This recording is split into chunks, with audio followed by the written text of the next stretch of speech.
Ah, you're here. Paimon never forgets about meals. Even if the traveler forgets, Paimon will remind her for sure.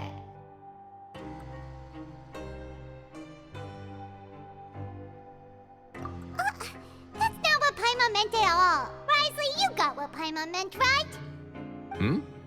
I'm a little confused, actually. Hey, not you too! Jokes aside, I've got some good news. After taking a look, the doctors have let me know that it shouldn't be too difficult to extract the thorns, which means that everyone should be able to recover after a period of rest. As for their mental recoveries, most are making good progress as well. We've added a few who were more severely affected to a special observation list. You sure got everything taken care of, Wriothesley. I try my best. After all, it's my duty to take care of everything that happens within my territory. Please, go ahead.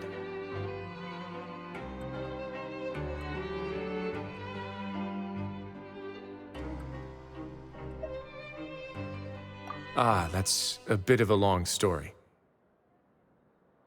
I once had a similar experience. It had to do with the host family I lived with as a child. I was an orphan, adopted by a couple with a great deal of love in their hearts. I had many siblings, and we all adored each other. Once we were older, Mom and Dad would turn us over to be individually adopted by families of greater means, and go on to adopt more young children. They were perfect parents. Or so I thought. And then? And then, I found out we were merely raised as livestock. Once we had reached a certain age, our parents would bring us to the market for sale. All children that were sold would leave the house, and nobody would know what became of them. As for those who didn't sell, they were merely disposed of. Did you know I once considered myself an extremely lucky child? And all of my friends, all of my siblings, they all felt this way as well. I was also not the first to find out about the truth. All those who found out before me were simply added to the disposal pile. I could never shake the feeling of irony every time I juxtaposed their tragic ends against our parents' adoring smiles. Yes, like the society, my parents created a facade of joy, lied to satiate their desires, and even employed incredibly cruel methods to keep their grasp on power. They did all of that, but never considered how their actions would utterly ruin all the children they took under their wing. Worse, perhaps they never cared about that at all. But I did. So in the end, I killed them and set all of the remaining children free. I was convicted for my crimes and exiled to the fortress of Meripede.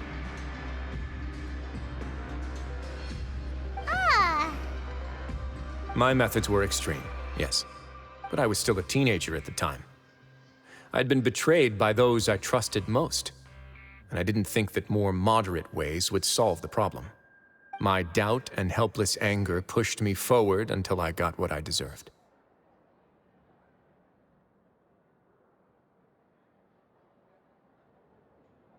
It's all right. You don't have to tell me what you think. I've already committed to this path, regardless of what anyone may say about it. The least I can do is to make sure that the same tragedy will not happen again in my new home. Sorry to disturb you, everyone. Oh, it's a Visum Fasol! Are you two feeling better yet? It was all because you arrived in time. I managed to escape unscathed. We came here on impulse today, because we were hoping that you'd be able to lend us a hand, Your Grace. Please, go on right ahead. I'll do my best to help. Within reason, of course. It's... I'd like to be wedded to Avis here at the fortress. You're getting married? Yeah, we met each other through the society and both fell into Dugier's trap. But even during our time there, we never doubted each other. We always believed that Dugier was manipulating us, trying to make us mistrust each other. And after this incident, we've come to believe that we've found the one for the rest of our lives. You could say we managed to make the best out of a bad situation. He didn't abandon me, and I didn't forsake him either. But we're still both prisoners, and we also aren't sure if the fortress is the best place to host something so celebratory. So we are just wondering, is our request a bit too out of line? You're right in that the fortress has never hosted a wedding before. But that's no reason to say no, is it? I'll help you make the arrangements. If you need anything special shipped in from the surface, just say the word. Oh, we can't thank you enough, Your Grace. We are actually also planning to stay here after the conclusion of our sentences. Yeah, we've already made tons of special memories here. So now it'd be too hard to leave. And we have full confidence in the fortress's future with you at the helm, Your Grace. Your trust is the highest form of praise. Hey, loosen up a bit. Shouldn't you be the happiest man in Teyvat to hear that people would like to stay of their own free will? Yeah. I'll always take a genuine expression of faith over any obligation to obey.